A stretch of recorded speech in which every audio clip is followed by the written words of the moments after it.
he pushed back. All right, time now for AT&T Countdown to the College Football Playoff National Championship. And there is nobody better to talk to about the CFP than Heather Dinich, joining us in studio for the second time this year. How about that? We're not worthy. How lucky are we? We're not worthy. Before we get into the minutia of it all of us here on the College Football Show want to thank you and the entire team for the relentless, accurate reporting you guys have done on the Michigan story. It's been great. You guys have kept us so informed.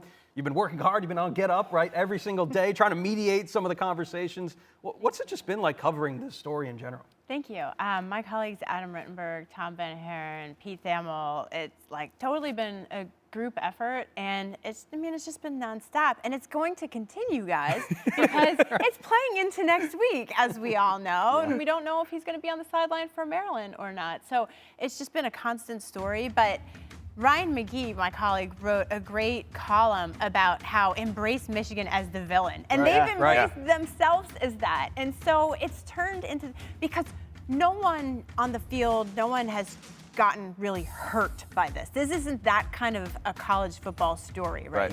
So this has been interesting because it's espionage.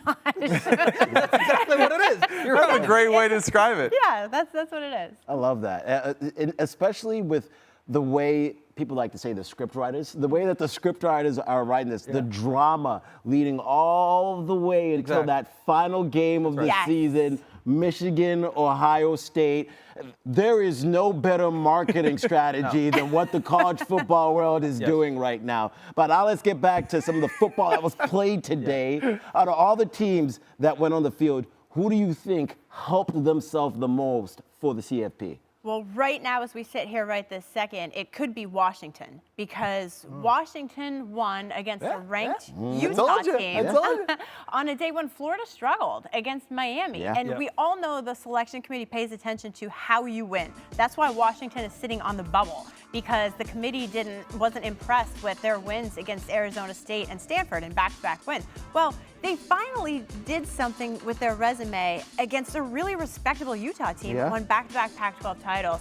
So I would put them at 4 possibly this week and see Florida State drop down a notch because they didn't do anything. Yeah, remember when I said that earlier? Yeah, I actually heard her say that. Yeah. So you copied it. I just copied it. He sits next to me. I'm great at I'm great at plagiarizing. Now we know how it all comes together. That makes sense. I got through college.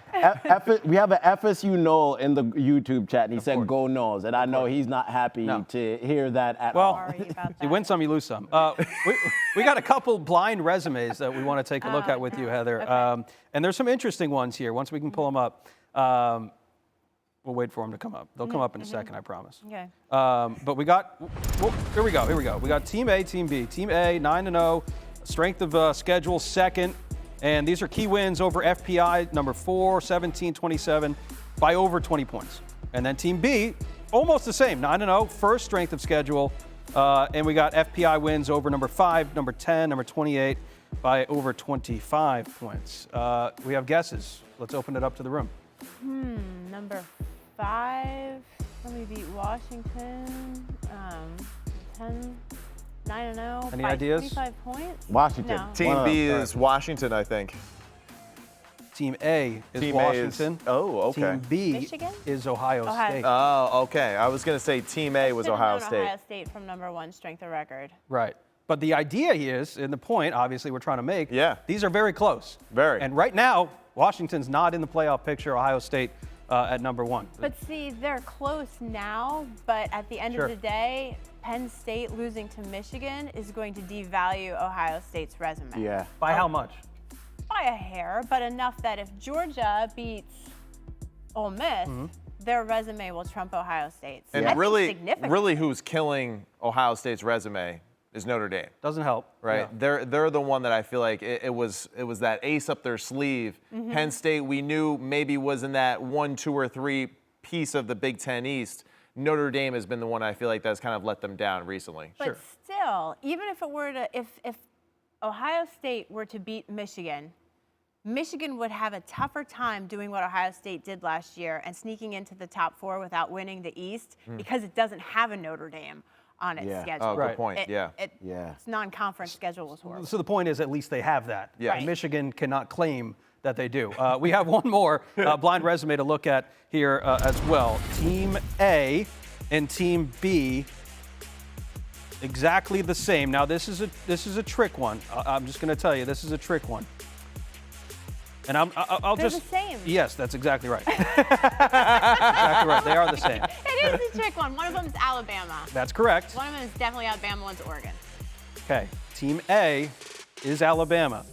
Team B is Texas plus Oregon. So in essence, Alabama has 5 You wins. got it, though. You got it. We'll give you got credit. it. Heather. He just, extra brownie Right. points. 5 wins versus top 35 FPI opponents for Alabama. Only lost to one top 10 team.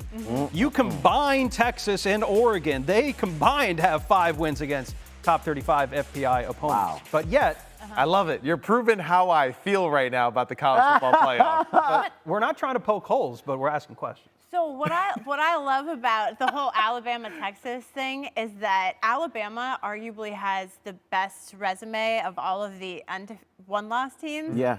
Except for the loss to Texas. The thing is you can't pretend like that didn't happen. That's That was a different. That's we were a exactly different team what I'm back doing. then. Yeah. I was a different person. But that is true. That is what's so hard about being a selection committee member is that you have to take into account the entire resume. But I don't think anyone would argue that Alabama looks like it could beat anyone right now, including Texas. But they lost at home by double digits. And you can't erase that. And you can't erase that. And so I think as long as their resumes are similar, that head-to-head is still going to carry weight in the committee. That's what you get. Shout out to Alabama for scheduling such a tough non-conference game so early in the season. Yeah, because now it's your own fault for losing one of those tough games. And it just, my problem is that game, I understand, you're trying to figure out what your team is. Texas won it, absolutely. They did great that night. But Alabama, to me, now has really shown to me that they are absolutely one of the top 5 teams in the country and the way that they play, both offensively and defensively. And this dude is an amazing football coach. And what history tells me is that this guy is going to have greater success in the playoff than Steve Sarkisian. Yeah. So this is my other concern, too. Texas recently, who have they really beaten impressively that makes you go, man, this team is really trending in the right direction? Like they're just holding on, right? But just to get in there. I know, it's just my frustration as a This fan. is just the counter argument. The answer to your question is they haven't, but they beat Alabama. Give me something.